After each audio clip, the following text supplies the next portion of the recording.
No matter what the Democrats say, no matter what the Republicans say, I think they say things just because, you know, it's the PC thing to say. Okay, yeah, oh yeah, we respect elected leaders.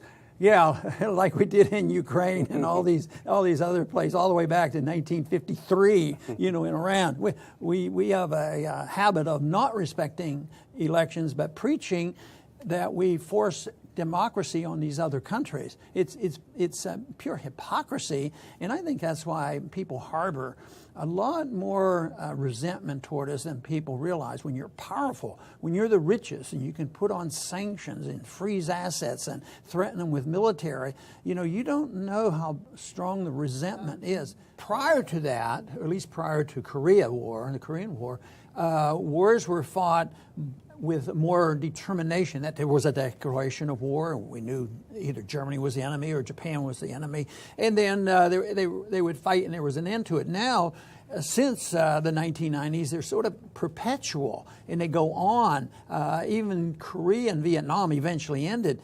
But right now, we've been fighting wars in the Middle East and we're always looking for a new fight. Yeah. And this leads to a great deal of frustration, but also, you know, contributes to the economic turmoil we have, because none of these wars are fought cheaply. It's very expensive. Ludwig von Mises' book, Socialism, he says that socialists have always had a dual strategy.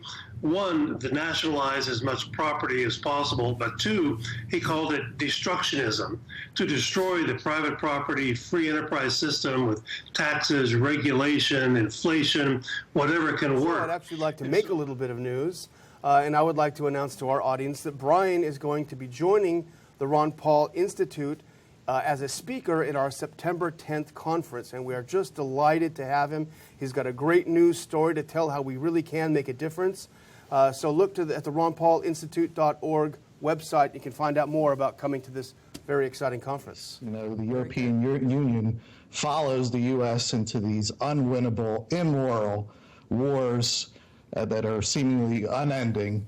And as a result, they've reaped what you warned against many years ago, blowback.